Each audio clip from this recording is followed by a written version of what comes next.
Welcome to Everyone Loves Guitar, where we sit down and talk with interesting professional guitar players, uncover their stories, and discover what makes them tick. If you love guitar, music, and the backstory of people's lives, stick around. You're in the right place.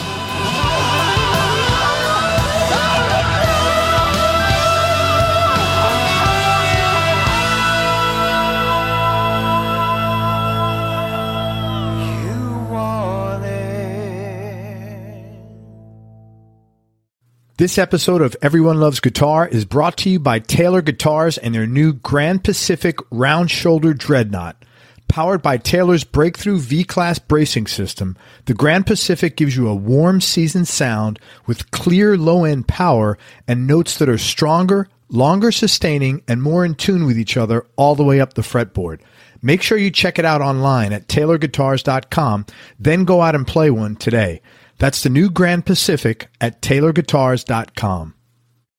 Did you know if your instrument or any of your gear is damaged, broken, or stolen outside your home, your homeowner's insurance policy will not cover any of it? That's right. Homeowner's insurance only pays if something happens inside your home. But Music Pro Insurance insures all your music gear, no matter where it is, anywhere in the world, even when you check it in as baggage on an airline. Here, let me give you some examples. Let's say you're in a car accident and your equipment is damaged, you're covered. Your kid pours apple juice into your amplifier, covered. Someone spills beer all over your pedal board at a gig somewhere across the world, boom, you're covered. Any kind of theft or accidental damage is covered, even water damage from hurricanes and breakage from earthquakes. But here's what makes Music Pro really different. They're not going to argue with you over the value of your instrument or make you run around looking for receipts when it comes time to paying your claim. They know exactly why your vintage instrument is worth 10 times more than a new one. Plus, all claims are typically paid and fully settled in 24 to 48 hours. So if your equipment is not insured properly, go to musicproinsurance.com, hit standard, then enter your information and get a free gear protection estimate. Don't be that player who ignores this, and then next month when something happens, you're wondering why you didn't take 10 minutes to do this properly. Make sure you go to musicproinsurance.com, enter your information, and get a free gear protection estimate. If something happens, you will be thanking me. Trust me on this. musicproinsurance.com. The Be Fulfilled Journal helps you be more honest with yourself and with others, and be more open to handling things you've avoided dealing with for years. It's a 12-week online and journal program that helps you identify and eliminate things you do that are causing you stress and live in more gratitude and joy. It was actually developed by a long-term friend of mine who got sober in 2008, and he's put together a great deal just for my listeners. You get the 300-page hardcover journal and access to the 12-week video program online, plus free shipping, plus membership in a private Facebook support group with others going through the program, plus a 5-day mini course showing you how to let go of stuff that's draining your energy, plus a 30-day 100% money-back guarantee. To start your journey and get all the bonuses, go to BeFulfilledJournal.com/ELG. That's BeFulfilledJournal.com/ELG. For information about advertising on Everyone Loves Guitar, including information on geographically targeted ads, go to everyonelovesguitar.com/advertise. That's everyonelovesguitar.com/advertise. Hey everybody, this is Craig Garber. Welcome to Everyone Loves Guitar. I've got one of the top guitar players in Nashville, and he's held that spot a long time, and that says a lot. And we're with Johnny Garcia today. And before we get rolling, I want to thank our mutual friend Jeff King for connecting us a while back. Johnny's a guitarist, producer, and publisher from South Texas. He arrived in Nashville in June of '91 to audition as a lead guitarist for Trisha Yearwood at the onset of her career, and he earned the position after 5 days of grueling tryouts. A year later, he was promoted to music director and band leader from all of her touring and television performances all over the world, and he still holds that position. It's like 30 years later, almost 28 years later, 28 years later. Yeah, man, that's like 150 years in music world, right? He was then hired by Garth Brooks as Garth's lead guitarist in 2000, and he still tours with Garth all over the world. Beyond his successes as a Nashville guitarist and a music director, Johnny's also ventured into other facets of the music industry as a publisher, record producer, musician, and studio musician, and a songwriter. Other artists he's played and toured with include Joe Nichols, Colin Ray, Susan Ashton, George Jones, Tanya Tucker, B.B. King, Lee Brice, Steve Wariner, We had on this show Huey Lewis, Billy Joel, Kelsey Ballerini, Don Henley, Jackson Brown, and Bonnie Raitt. Man, what a list. 11 writer. Johnny has 11 writers under contract working for his publishing companies with publishing cuts for artists including Jason Aldean, Parmalee, Trace Atkins, Brett Eldridge, Radio Romance, Alabama, and many others. And he's got producer credits for over a dozen artists, including Colin Ray, Sherry Austin, and Gary P. Nunn. He's got recording credits, obviously, for Trisha and Garth, but also Colin Ray, Sherry Austin, Martina McBride, Susan Ashton, Alabama, Jesse James, and others. And from a TV standpoint, he's pretty much been everywhere, including the ACMs, the CMAs, The Tonight Show, David Letterman, Good Morning America, The Today Show, Regis and Kathy Lee, Ellen, The View, Fox and Friends, SNL, various NBC specials, Jimmy Kimmel, and everybody else. Johnny, thanks so much for your time, man. I really appreciate you coming on. Oh, man, you're so welcome, dude. It's all my pleasure, bro. Man, so 28 years ago, you moved to Nashville. What made you move there, and how'd you get the audition with Trisha? Actually, a couple of friends of mine from Texas, David Lewis was one of them, bass player, songwriter guy, and also a guy named Craig Langford. I played with them in a couple of bands down there, man, some really, really good bands. And they moved to Nashville, I want to say around 87, 88. And they both, especially David Lewis, became quite successful. But Craig Langford was a bass player as well. They were both bass players. He would call me, and he would say, "Hey man, do you want to audition for whoever was hot at that point, right? It'd be Ronnie Millsap or Reba or anybody that was, a big name at that point." He'd call me and he says, "You want to audition?" And I said, "Nah, man." I said, "I'm good. I was down in South Texas and I owned an electric company. I'm a master electrician, by the way." Holy shit, dude! You remind me of remember In Living Color? Yeah. One job. Wow. Yeah, man, and I played with some amazing bands down there and stuff, rock stuff and then country stuff as well. And so I was telling, man, I'm good, man. I'm happy. My company's doing great, and I get to play with incredible players down here and make really good money down here and stuff. And one night he called me. It was Sunday night. I had just gotten a cell phone in my truck, and there were these giant things, right, that they would anchor into the floorboard of your truck, and then you had like a 10-foot antenna sticking out. I remember that, man. and Craig was one of the few guys that had my number, because I think it was like $3 a minute or something to talk on those things back then. And he called me on a Sunday night. I was sitting on my driveway outside my house. It was like 8:30 or 9 o'clock at night, and the Houston Astros were playing the Cincinnati Reds. I was a big Astros fan growing up, and I was listening to the end of the game on AM radio, right, in the truck. And he called and he says, "You want to audition for Trisha Yearwood?" And I'm going, "Who's that, dude?"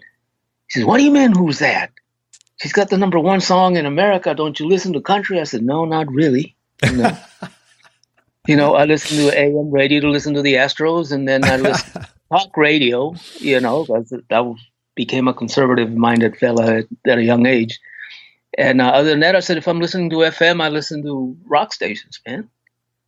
And he says, "I can't believe you don't know who this is." But he had gotten the bass playing slot.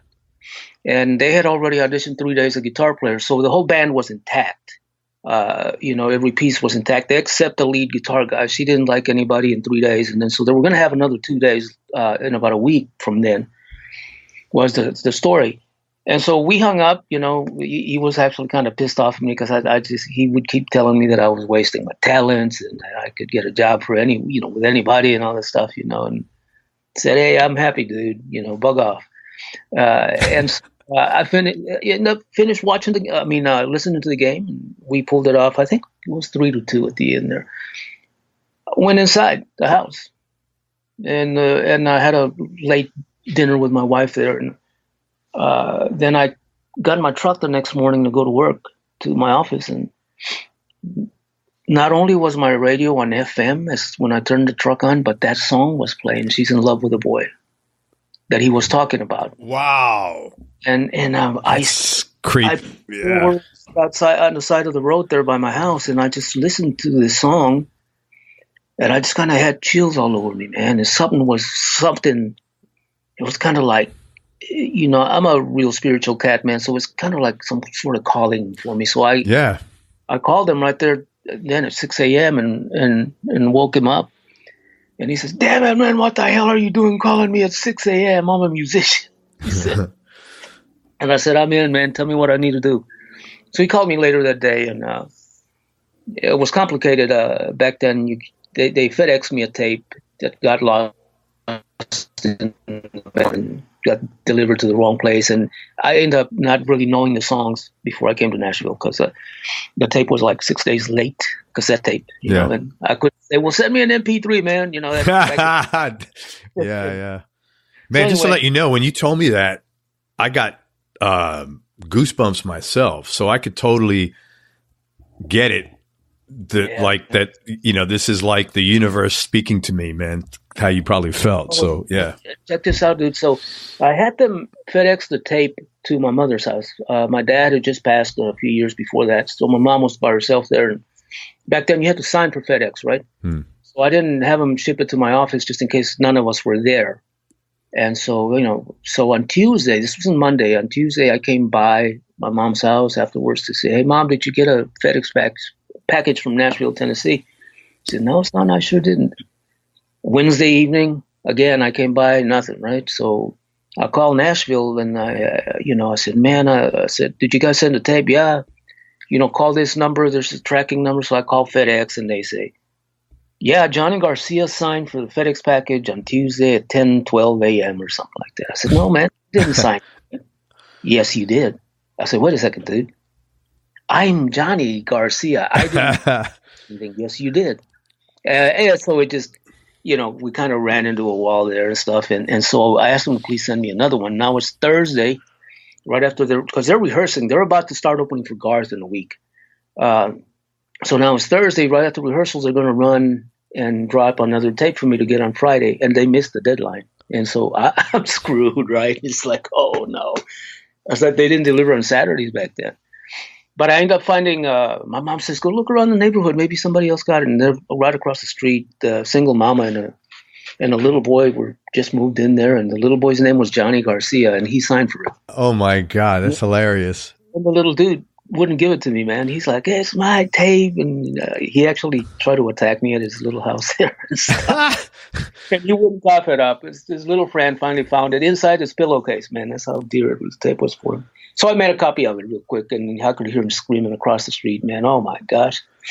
But anyway, that's how it started, though. And so I came to audition and walked in the room, and the whole band's in there, and Trisha and Garth Fundas, who's her producer, lifelong producer pretty much.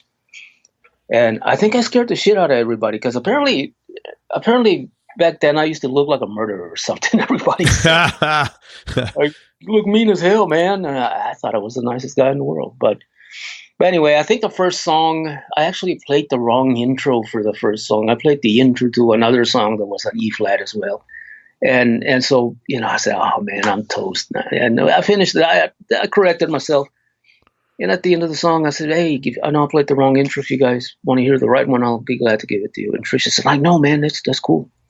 So we played, it was 6 songs. I left, and it was at 8 in the morning. And then they were auditioning guitar players the rest of the day, every 30 minutes.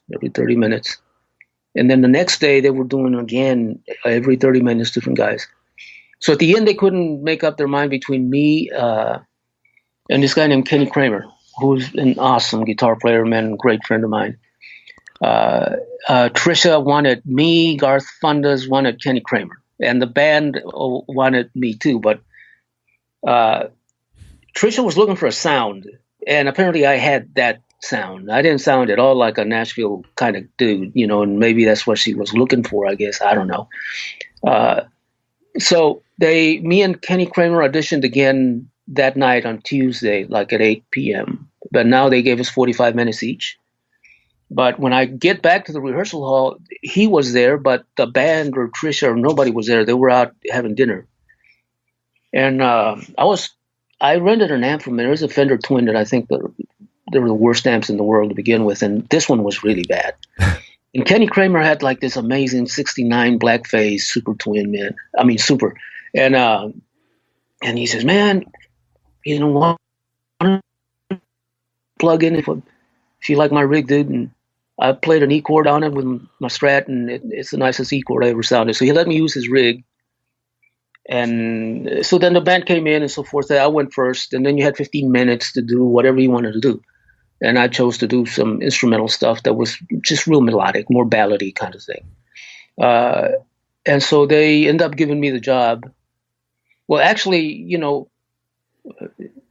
Garth Fundas calls me at midnight after those second auditions, right? And he says, man, Trisha's going to be opening for Garth in front of 25,000 people in 2 days, and we're afraid that since you have no major league experience, that you might freak out or get nervous or choke or something. And I said, man, I was born and raised 4 miles north of the Mexican border in South Texas, and I'm used to people shooting at me. Go by my house right now. My mama's house is riddled with bullet holes in the front of it, unfortunately. And I said, and you think I'm going to be scared of people cheering for me, man? Yeah, right. And he says, man, you got the gig. And so, and 2 days later, I was on the road opening for Garth, right? And that's how me and Garth met, obviously, But so I just came to audition. I really didn't move to Nashville and then look for a job. I came to audition for her and end up on the road, just a couple of days later. That's amazing, man. So what was I'm assuming you were married at the time, or were you single? Man, right there at that point, I was actually transitioning. I was going through a divorce at that point. Okay. First wife of 10 years, exactly to the day. It was one of those deals early on where, man, I had this one night stand with this chick and got her pregnant, and my dad told me, you're gonna marry that girl for 10 years. He's like, there will be no bastard Garcia babies and blah blah. You're gonna raise that child, boy, and teach him how to be like you and me. And then he says, and after 10 years, if you're still not in love with this lady, you can go ahead and get divorced. So at 10 years to wow, the day, you took that quite literally. Yeah, and right after he told me that, unfortunately, he passed away. So man, sorry. I did exactly what he told me to do, man. That's the best thing I've ever done in my life. Yeah, very cool. And the oldest boy, man, we were so tight. It's awesome. And then I got my wife now with 3 other kids as well. So I got a total of 4. So the job came at like a good time for you emotionally, because like you're splitting, and now you can kind of like figure out what you want to be when you grow up, and who you want to be when you. That's really cool. Yeah, it was a good moment. Yeah, it's a good era in my past. It was good to get out of there as well. And then for my son was 10 at that point, and so I would bring him up to Nashville a lot. Then he also went to school in Nashville for a year as well when he was in high school and stuff. So, and then I'd bring him touring with me all the time, kind of thing. And then as he grew up, when he started going to college and stuff, he also started touring with me, and he became our stage manager and so forth. And he stole all my groupies. Well, that's cool, man. Great story, man. Thank you. Thank you for sharing that. Really cool how that came about. When you did have that first gig, was it weird? Like, cause you had never played. What was the, like, what range of emotions were going through you when you're the very first show with her? Yeah. When you first step out on stage. What was it? Deer Creek Amphitheater. I think it's somewhere in Indiana, I believe. Man, I remember feeling right at home. I remember feeling like I was in my living room. Great. To this day, when I play with Garth, especially, he loves arenas, just because it just feels like a tiny little place, and we can see everybody in the eye and connect with everybody. I know that's crazy because those things are freaking huge, right? But no, it never. I just remember just looking out into the crowd and going, "Wow, this is cool," but never felt a bit of nervousness or none of that stuff. I mean, and I've always been a real kind of emotional player, so it's just immediately I was okay. So when you play for this big of a crowd, I have to be able to play my guitar and make everybody here at least feels something. David Gilmour School, man, I think when he does his thing with Pink Floyd, he is the best guitar player in history to reach out to big audiences. You listen to him in a stadium and you hear the solo, let him play the solo for, Comfortably Numb or something. And it's like, man, he grabs everybody. So I kind of, from a young age, I kind of learned a lot from him, and especially it was very helpful when I started playing in huge, big for big audiences, He is literally my favorite guitar player, so I feel you on that, man. Yeah, he's amazing. So we started talking about this a little bit before we started recording. You're like literally the first player I've met who runs a publishing company that you employ writers. Well, not first, one of a few. What prompted you to get into that? I've always kind of been a business head kind of guy. I had my own company, my own electric company. I think I was 23. I got my master's in electricity early on. And I've always kind of just diversified, man. I mean, guitar is my first love, obviously, but, driving down Music Row here on 17th and 16th Avenues here in town, as a young man here that just started with Trisha, I go driving down those two lanes there and see all these Jaguars and, Mercedes and all this stuff. And I'm like, who the hell owns these kind of vehicles? And they're going, oh, they're all publishers, maybe some managers. Publishers, what the hell's a publisher? And so I started educating myself on what that whole process is, and basically a publisher here in Nashville. A song is like a book. You can't buy a book unless it's published by a publisher, right? The same thing with music. You can't stream it or buy it or download it or get a hard copy of it unless it's published by someone. And that's what I was really fascinated by that industry. And I just me and some business partners opened up a company. And what you do is you employ professional songwriters and you put them in rooms with artists that are signed to record labels or other writers that are signed to other publishers or so forth. And then you pitch these songs to either the producers or the artists themselves, kind of thing, and then, if in country, if airplay still pays a lot of money, or it's also called performance royalties. Then you got your mechanical royalties. That's for sales of all kinds, or sync licenses. That's for TV and film. But anyway, a song still in country that gets to number one, and if it stays there for 2 weeks, man, it almost averages right at 900,000 to 1 million just in airplay. So it's a lucrative business if you're smart about it, and you don't go spend $500,000 a year on cocaine, because that's most people who fail around here. That's what they do. Right. Yeah, and I'm just like, I don't mess around with any of that stuff. So it's all been a good thing, man.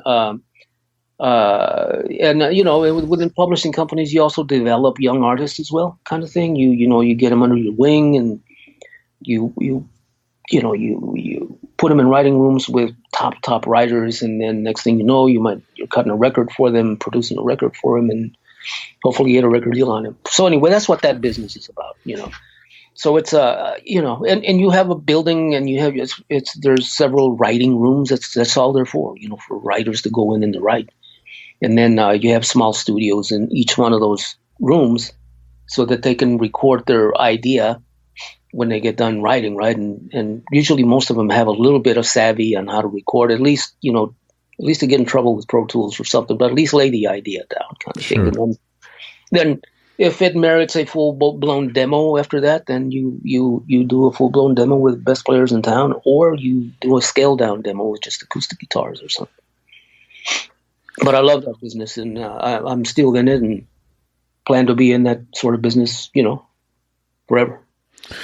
Let me ask you this, man. Where did all this drive come from? You got your master's, you hustled and started your own company, you got a bunch of different stuff going on here. So why? Where did that come from? How did that get instilled in you? And what do you get out of that? A non-financial like, what do you get out of it besides the extra income, like to keep, because you're clearly a hustler. So where do you where does that come from? Man, it definitely came from my father, man, growing up. I grew up very poor, man. I was a migrant farm laborer. For the first 18 years of my life, I picked every crop that you can imagine.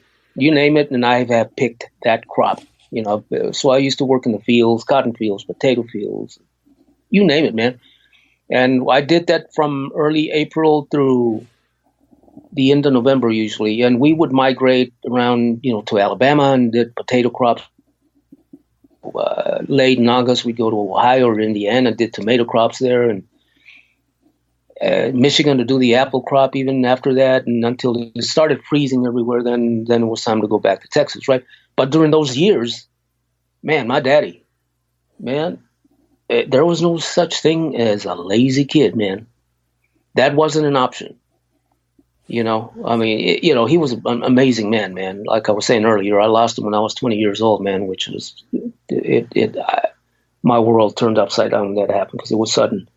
But he taught me so much about the work ethic and how important it is to be a hardworking man and how you don't loaf. And man, you're going to take care of your family, your kids. You're not ever going to take a handout. You're not ever going to let anybody give you nothing. You're going to earn everything, So that's the way he functioned.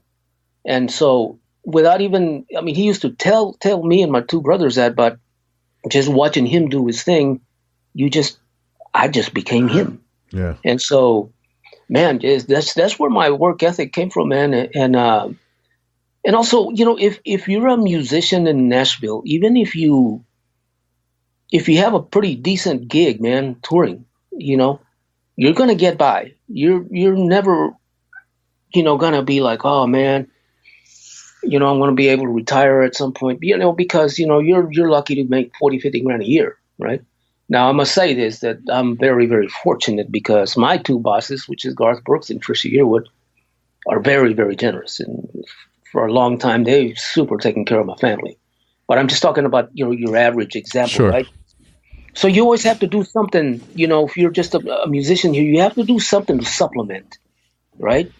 And so that's why, early on, especially I was going to diversify and do other things as well, kind of thing. Even though I must say to the audience that if all I did was play guitar, I've done incredibly if we're talking financial, it's been great, man. But I'm just a freaking workaholic, I guess it's it, Let me ask you this. When you grow up without money and in that mindset and in that arena, it's often difficult to then say, because I wasn't a migrant worker, but I grew up in a not a financially good situation. And with people that were, of that mindset of that's the way life is. It's often hard to make that leap to say, okay, life doesn't have to be this way. I can get a professional job. I can get a career. I can become an electrician. Did you ever have any, like, not issues, but how did you make that leap? Did you find it hard, or did you ever have any, like, the little guy on this shoulder talking to you, so what are you doing? You're not an electrician. You're a migrant farm worker. It's hard to change your identity. At least it was for me, and it's hard for a lot of people. Yeah, it is. One thing that was really important for me is to graduate from high school, because none of my relatives ever did. My older brothers didn't, because everybody was in the crops, in the fields, right? Sure. But I would come back to Texas and I'd go to school for 3 months or 4 months, whatever I could, right? And I end up graduating from high school, right? And that was a big moment for the Garcia family. Sure. Also the Rivera family, which is my mama's side, right? Because, man, my aunts and uncles, the more kids that they had, the more kids they could take to the crops and the more money they would make. So, sure. And they were busy making babies. Holy shit, man. So when I graduated from high school, my dad says, he says, son, I'm supposed to tell you to go to college, go be a doctor or a lawyer, or he said, or hell, be the next president of the United States of America. He says, but the hell with it. He says, go be a guitar player. You're going to be a rock star someday. Wow. Oh, man. Okay. Yeah. Cool. I did end up going to college. It was after he passed. When I met my wife, now Lori Garcia, who's my world, man. She says, you know what, man? I want to marry you, but I'm not going to marry a dumbass. You need to go to college. So I went to college, man. But for me, though, I'm not afraid to take any risks whatsoever. I'm very smart about it, right? I mean, for instance, I'm also a carpenter, man. I built most of the house that I live in right now. I built this entire studio pretty much. And so, if I build a new house and it's not leveled and plumb, I tear it down and build it again. Sure. Until I get it right. And so I never give up on anything. And if I like an idea, man, it's just once I decide I'm going to do it, I do it, man. I have no fear whatsoever. I mean, I don't want to lose my ass on something or something, but I'm smart about it, and I love taking chances, man. I think pushing things to the edge, I mean, and what better example than Garth Brooks to push things to the edge, right? I mean, and I also surround myself with good people, man. That's what I was about to say. It sounds like you attract, and like between your dad, your wife, Garth, it sounds like you've, yeah. These are amazing people, man. Yeah. How humble like Garth is and how humble Trisha is, it's just absolutely beautiful, man. I mean, it's, if you meet Garth for the first time, you can't get him to say one damn thing about himself. All he wants to know is about you, and Trisha's the same way, They're just great people, man, and they're very loyal too, and which is I'm crazy loyal, man. When and I'm also one of those people that if I do something well for myself, there's going to be people around me that are going to do well because of it too. And I have friends that think that way too, as in Garth and Trisha, right? And so I just, for that reason too, man, I venture into some things, and I've actually never done a stupid deal, thank God, because I do a lot of research and stuff. Yeah. I'm venturing into possibly being the head of a record label coming up here later this year. And for I've done so much data research and statistics and educated myself so much about that world and how it functions, in order for me to be the best at it and stuff. So yeah, it's like guitar as well. When I started playing as a kid, for some reason, man, even by the age of 12, 13, I was already playing in bars. But at that point, for some reason, I knew that I was going to be doing what I do right now. It's crazy. And I never tell anybody, right? Hey, man, I'm going to be lead guitar player for the biggest entertainer in the world. No, I never said a word to anybody.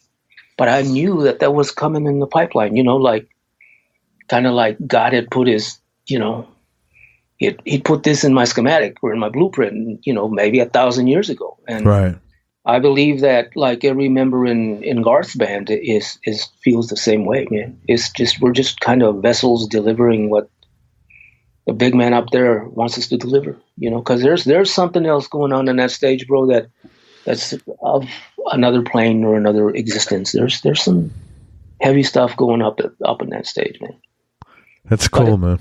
Man, it's all fantastic, But with that said, though, I mean, yeah, maybe this is what you were destined to do. But you also got to work your ass off. Right.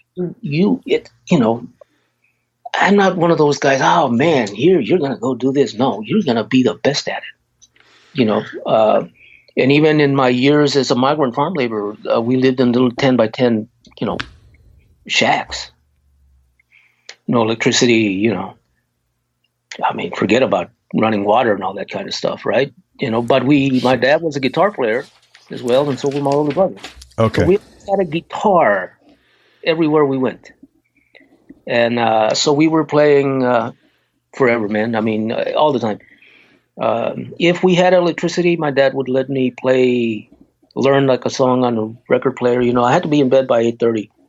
But he let me, right after supper, he let me work on a song kind of thing. So yeah, a lot of studying. Oh man, millions of hours of freaking studying, and it's still going on, Sure. The thing.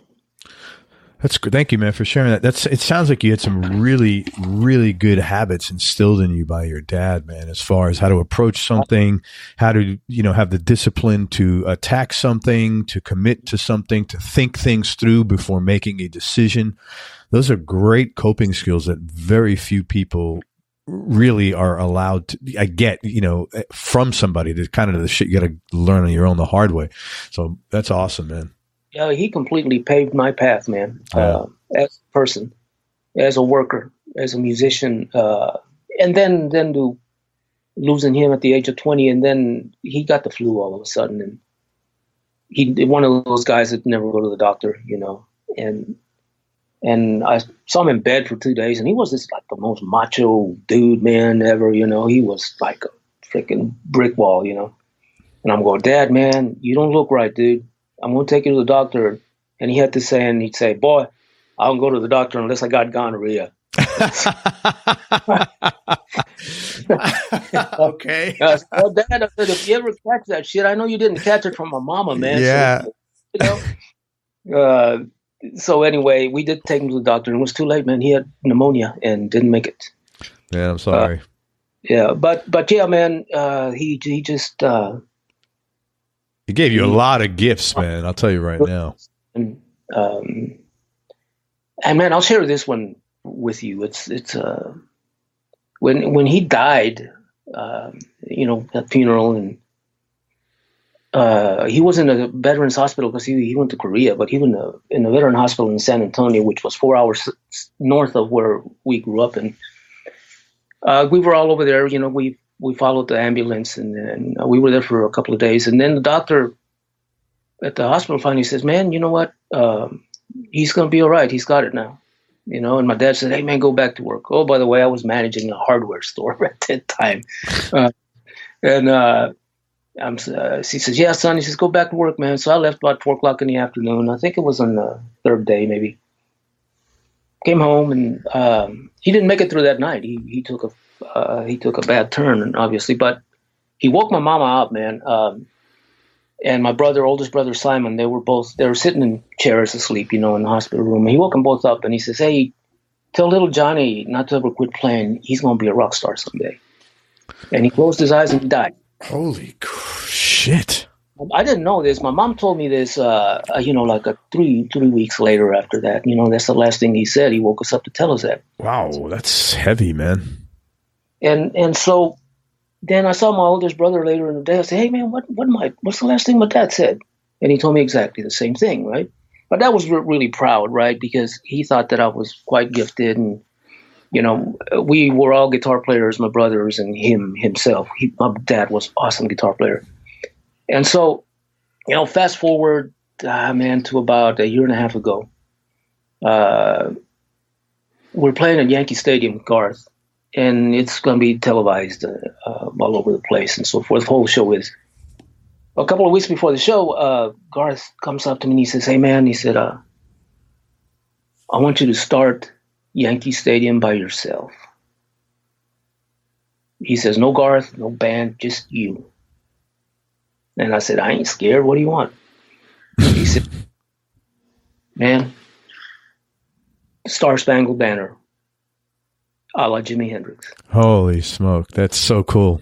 And he says, and behind you, there's going to be 100 wide video screens all over the place with American flags flying and blah, blah, blah. Just you, man. I said, rock it on. All right.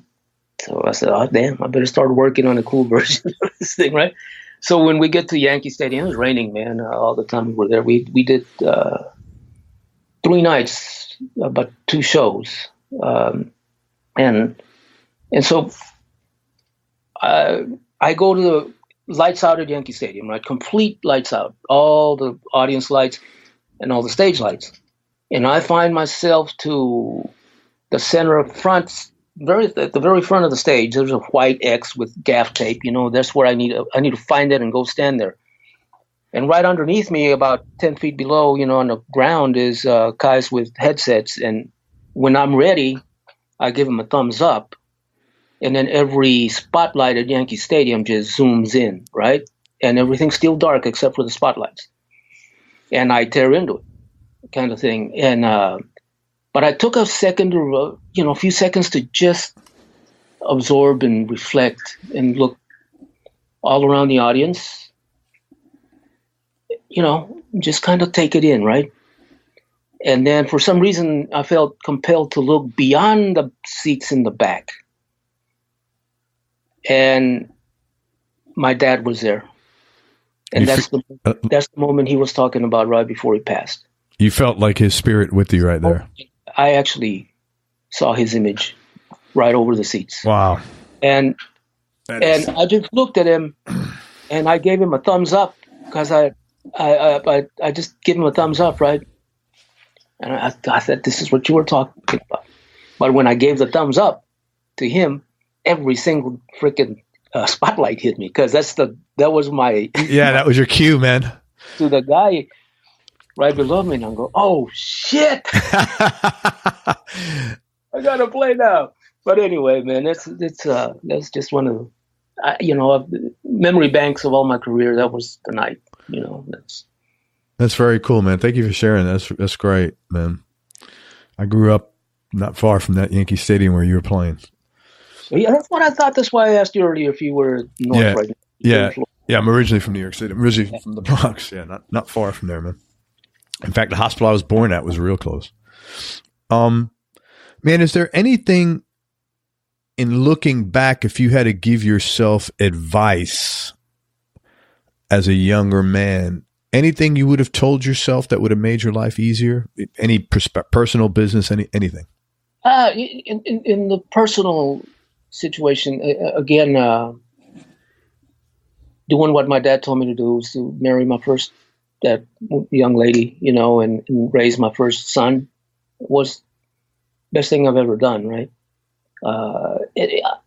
Man, I can honestly say that I wouldn't change anything growing up, musically or personally. I will say musically, though, for all the young players of today, guitar players, I don't care what it is that you play, emphasize and really focus. Yeah, chops, theory, licks, flying on the fingerboard, that's great, and it's all good to know, and it's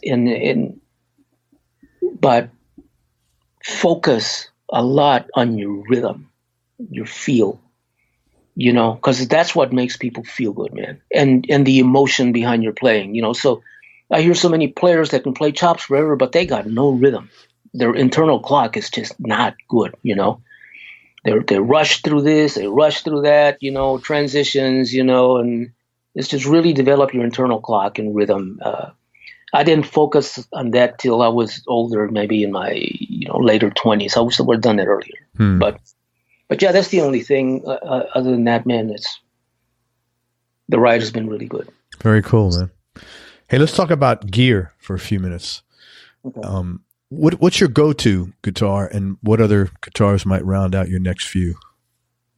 Well, the go-to one forever has been a 62 Strat that I still play with Trisha and Garth. That's my main guitar. She's beat up just like I am, That's that the wooden one? Yeah. That's gorgeous, man. How'd you get that guitar? When did you get that guitar? I got that guitar when I first came to Nashville from a guy named Bernie Veluti. He did monitors for Trisha briefly, and he just brought this Strat. I think it was in 1992. He brought this Strat to the stage. He says, "Hey, man, you want to play this?" And my jaw dropped. Twist my arm. And he sold it to me for, I don't know, $500 or something. Holy cow! Yeah. And so that guitar is just like that guitar is sad when I'm sad. That guitar is angry when I'm angry. That guitar is bluesy when I'm bluesy. It's just a part of me, man. It just awesome. Cries when I cry, and it gets pissed off when I'm pissed. So, that's cool. All original pickups and everything? Original pickups. A couple of the pots are still original, believe it or Get not. It doesn't have out. the original bridge on it, but that's about it. The rest is, in the finish, obviously. Sure. That guy was a Bonnie Raitt fan, and he wanted his guitar to look like Bonnie Raitt, so he sanded the finish down. And Right. that, I guess it's some sort of a walnut or something. But that guitar's been with me. That's been my main workhorse. And I also got a 71 Paul that I standard that I love absolutely, and also a 71 Telly that are very close to me, kind of thing. I have a lot of guitars, but my sons all play guitar. I have 3 sons and a daughter, and they all play guitar. Oh, and they all play guitar. That's like great to be your kid. Yeah, if you're a guitar player. We're here in the studio, and man, one of them is incredible, man. His name is Dante, and he's already cut his own record and engineered it, played drums, bass, key, everything, guitars, and sings great. That's one thing I suck at. I can't sing worth a damn. Sings great. That's but cool, mainly that 62 Strat is my to-go-to. That's such a cool looking. Do you have it handy? Like, you have it like near you? Yeah, let me go grab it. Yeah, man, I'd love to see it. Thank you. Yeah, man, do your thing. One of these days I'm going to label my cases so I don't have to go through 20 cases. Wow. Okay, so first of all, it is, man, let me just look at before I describe it. Man, that is gorgeous, dude. Holy smokes. So it's as Johnny said, the finish has been sanded off, but it's a beautiful, like he said, walnut wood color. Right. It's really not even banged up too bad, man. It's like for a guitar that's 50 years old almost. It's over 50 years old. I'm sorry. It's 56, 57 years old. So it's got a rosewood neck.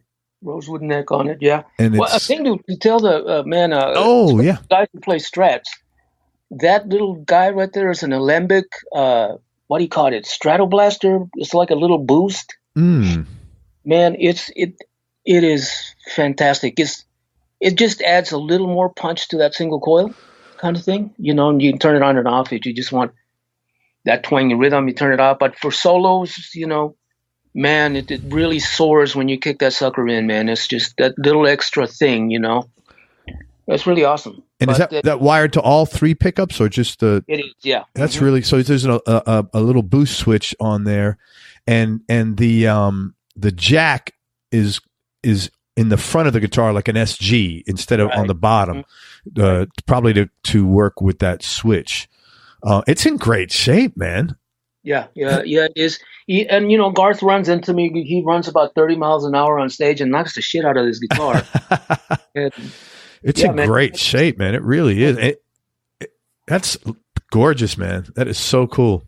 Thank you. Man. And it's like a mint. Is that mint green? I can't see exactly the pick guard. Oh well, it used to be white. Okay, so it's just faded. Years ago or whenever it was. Yeah. Through the years, and it's just turned like almost green, yellow, something. And white knobs, white pickups. It's a great looking guitar, man. It's just gorgeous. Thank you, man. This thing is awesome, man. It is fantastic. Been a lot of miles with me. Thanks for grabbing that, Johnny. I appreciate it. Anybody who influences your playing that people might be surprised to hear? Oh man, my biggest influence has been Jeff Beck. If you hear me play rock, it'll come out. Oh man, that guy listens to Beck. For playing big arenas and stadiums, definitely where my head goes is Dave Gilmour from Pink Floyd. I'd guess Hendrix, Gilmour, and Beckman are my main influences of all time. Those are my 3 top guitar players. Very cool, man. Desert Island Discs. Man. Just for today. Probably Dark Side of the Moon. Oh yeah, that's probably Blow by Blow by Jeff Beck. Great record. And Machine Head, man, Deep Purple. That Richie Blackmore just rocked my world, man. Growing up, he also had a lot to do with the way I play. That's such a great. Those 3. That's like. Mm-hmm. You got to be very similar in age to me. That's the whole thing we grew up on. That could be like the 3 pillars holding up the stool, man. That's great music, man. If you're YouTubing Look up, I can't remember the name of it, but Deep Purple played that entire record in a small bar.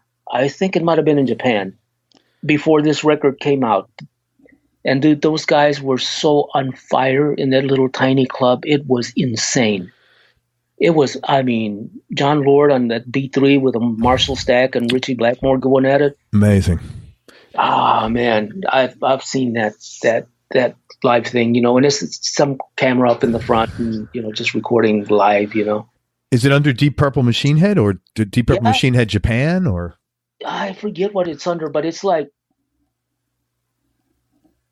Deep Purple Machine Head at a club, I think, something like that. Okay, you'll find it. Yeah, I'm gonna check that out because I love that album. Man, just be ready to sit there for an hour. And you don't want to be disturbed. You don't want to know anything about the world except those guys that were so young. And man, just the fire coming out of him was unbelievable, man. Very cool. Thank you. That's right before that record came out. It wasn't out yet. So they played, and the guy, who was it? Who was the singer? Ian Gillan. Yeah. He says, "Well, we just recorded this. Nobody's heard, and we just want to see what you think." And then they tore into it. How cool is that? You imagine seeing him come to your little local club playing a whole album? Yeah. Oh my goodness. Nuts, man. All right, man. Let me ask you some heady questions. What's the best decision you ever made, Johnny? Because you made a bunch of good ones. Marrying that one-night stand girl and raising my son. Definitely. What did that do for you that you found that it's the best decision? The most important thing in my life is tight family. It's a close family.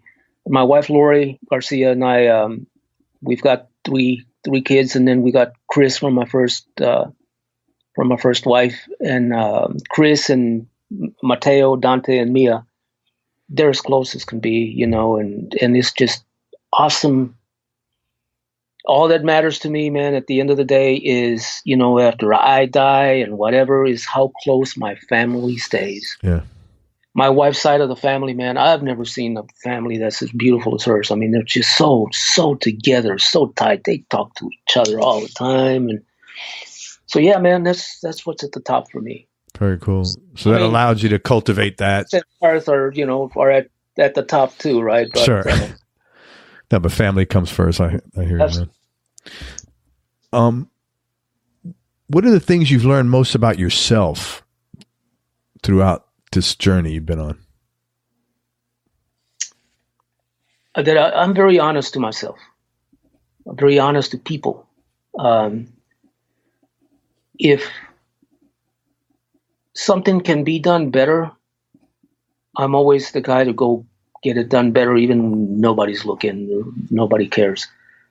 Attention to detail is very important to me as well. As far as,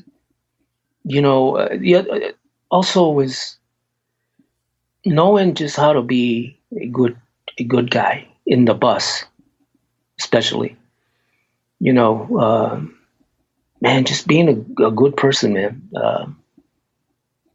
Caring about people. And I think I'm a fantastic listener when somebody's got a problem or an issue, if it's a friend of mine or an artist I'm working with or whoever. I sit there and listen to them until they get it all of their system and try my best to help them out as best as I can, So, yeah. Very cool, man. What's your best childhood memory? Sounds like you got a lot of them. Man, South Alabama.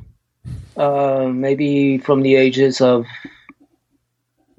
4 to about 12. Every Wednesday night, missionaries would come to our camps, to our migrant camps, and there was this big magnolia tree in this one particular camp at the front. And we would sit under this magnolia tree, all the kids would, and sing Jesus songs in the evenings with Brother Reed was his name. That is absolutely my best memory, growing up. Those were such incredible moments for me. Actually, about a year ago, my wife and I drove from Nashville down to South Alabama because I had to find that tree. The magnolia tree. Yeah. And I mean, the camp was all gone and stuff, but I ended up finding that magnolia tree. And it was just man, I had to go feel it again, kind of thing. It must have felt good. Like, not many people that sat around songs singing that tree have taken the journey you have. Right. Not from a prideful standpoint, but from a, that you work hard standpoint. It must have felt great. Oh yeah, man. Yeah. Good for you. For me as well, I'm a real spiritual cat, man. I'm a, very dedicated Christian cat. And so, and in my life growing up, there was a lot of messages like that, and a lot of emotions, that now as I'm older, I want to go back to and find them, kind of thing. And for people listening who have never been around or seen migrant workers, there's tons of migrant workers in Florida, and it is a incredibly, incredibly difficult life. Yeah. I mean, it's literally work sun up to sundown. Every day, yeah.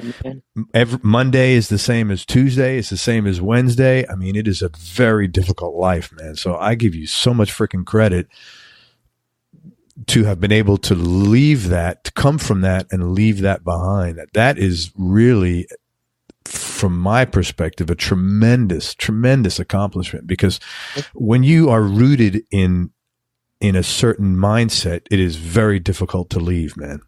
So yeah. Tremendous props to you, bro. A couple of years ago, we played at Ohio State in Columbus with Garth. We did 2 weeks of shows there. And we had a couple of days off, and I rented a car and drove about 3 hours away to go try to find this little migrant camp that I used to go, I used to go there every year to pick in the tomato fields. And again, the camp was gone, right? Because, but I found the spot where it was, and again, I'm visiting areas like that, man, just for the memory, just for the reflection of it kind of thing. And, because man, I grew up working so hard and so poor, my goodness. But man, it's the best era of my life. It's those first 18 years. It's cool, man.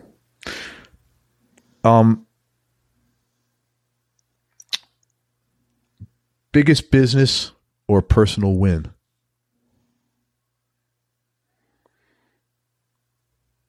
Well, without not including family, I mean, it's just Trisha. I love that woman, man. Her and I are one, I just love her to pieces, man. Love Garth too. And I could listen to that woman sing every day of my life. I have played She's in Love with a Boy thousands and thousands of times, right? That was her very first hit. And every time she sings it, man, she just kills me, You're supposed to get tired of those songs. With her, man, there's not a thing that I've ever gotten tired of playing or listening to, So yeah, it's her. I hope Garth doesn't get too upset because I'm putting her over you, dude. So. No, I mean, if you got to put somebody over somebody, their wife is okay. I think people cut you slack. I would. I'm sure you would. It sounds like you've really done a great job listening to the universe, God, whoever, but you've really done it because it seems like all the things you've done, not all the things, because we all have failures and setbacks, but it seems like a lot of the things you've done, you're like spiritually and emotionally exactly where you're supposed to be. That's absolutely correct. Yeah. Absolutely, man. I pray a lot, I'm also of that mindset that, you don't get given anything, right? If you're praying for a situation, all I do is pray that I can really work hard at this thing and hopefully achieve. But I don't pray that I get this for nothing. No, man. I just pray that I'll do my best at this. Yeah. Whatever it is, whether it's a family matter, whether it's business, whether it's playing my guitar, whether it's another, I'm also investing in mining industry in Canada. So whatever it is that I'm doing, I just I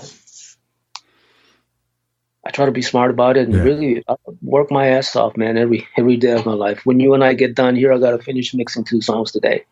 But yeah, man. You have any hobbies or interests outside of music?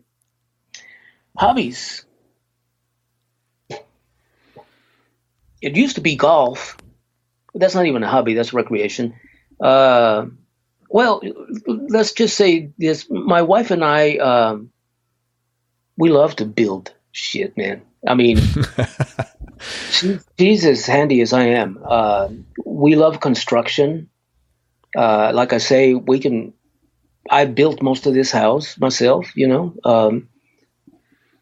we love to build things. We love to remodel things. We love a hammer in our hand kind of thing. That's what we do, man, So yeah, if I got a little bit of free time here and there, we build garden beds, we build whatever, decks, patios, gazebos, you name it. We love building stuff. Yeah. So that's what we have the most fun with.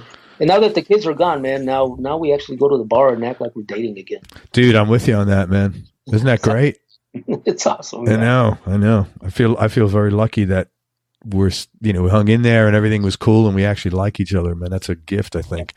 It's a lucky position to be in. Johnny, toughest decision you've ever had to make or most difficult thing you've had to do? Man, I don't look at anything that I've ever had to do as a tough decision or difficult, even if it was difficult or tough. Again, it doesn't matter what I'm faced with. I will, if it's a challenge, I will face the challenge and I will win. I mean, someday, that might not be the case, but so far,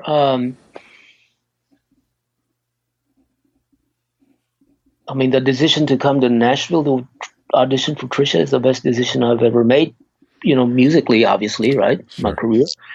But no, man, it's just anything that comes my way that might be a tough situation or a challenge of some sort. I just face it, look it square in the eye, and just deal with it, get it done. It's like next. Yeah. Hey man, the last question, and thank you very much for everything, man. You shared some really nice, heartwarming stuff. What's been the biggest change in your personality over the last 10 years, and how much of that change you think has been intentional and how much has just been a function of aging? Man, definitely the last 10 years, the one thing that I'm actually very superstitious of, actually, maybe that's not even the right word, is what I know as a musician, I have to pass on now.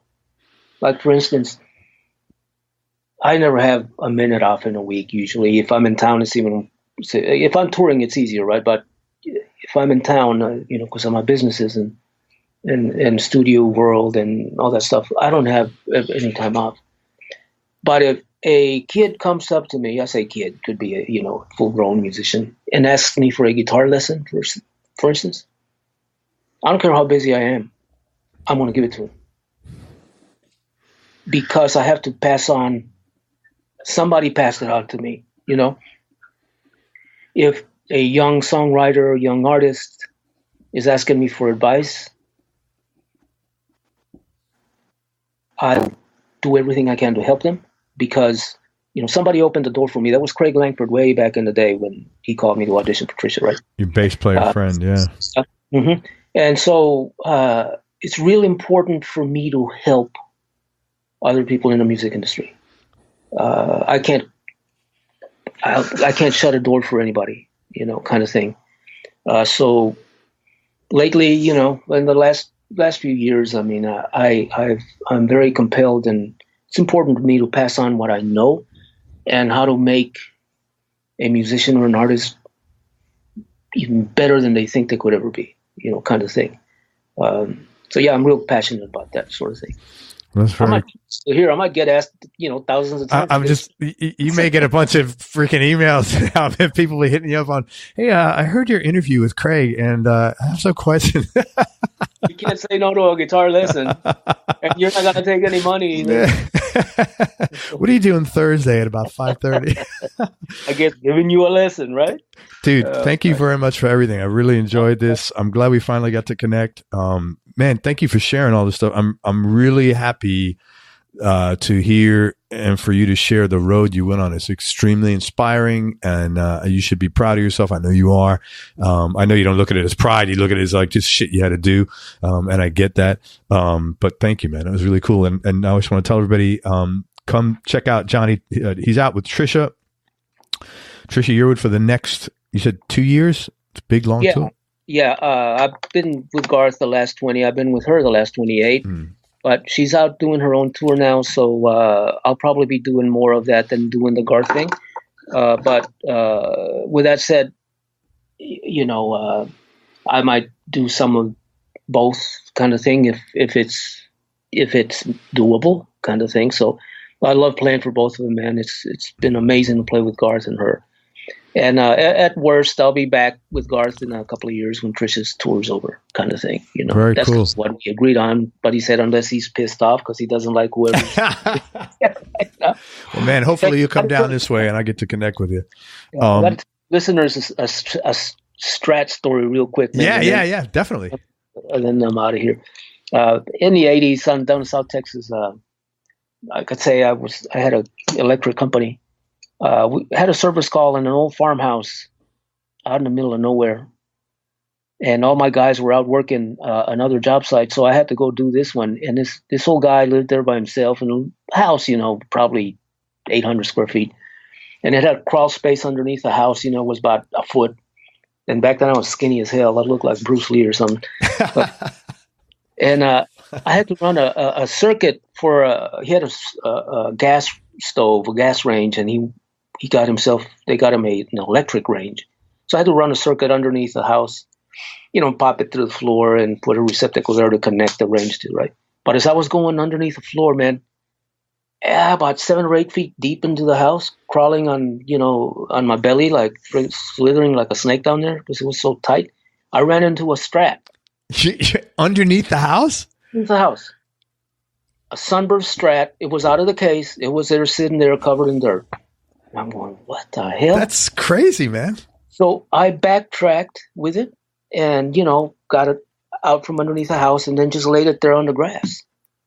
And then I went back in and finished the work I had to do in 20 minutes. And then I come inside the house. The old guy's in a wheelchair. I come inside the house and I said, sir, this is in Spanish. He was Mexican dude. I said, sir, you know that there was an electric guitar underneath your house? And he says, huh? And he says, oh, those little motherfuckers. I guess his grandkids would come in there and plug this guitar in the amp, and it would annoy the shit out of him. So he found a way to get outside and while the kids were gone, and yank this guitar under the house. And so I said, sir, would you like to sell it? And he says, well, how much is this job you just did? I said, $75. How about we just trade? Yes, sir. So I took the Strat, right? Cleaned it up. It was a 61. And holy shit. The next day, dude, I'm playing at this bar in South Texas, and this one girl, what was her name? My goodness. Kim. I kind of knew her and stuff, and she walks in with a case to my gig, right? We took a break, and she opened it up. She used to call me Dimps because I have a dimple. You do. You have one dimple. He says, I've been meaning to get this to you forever, and I just finally brought it to you.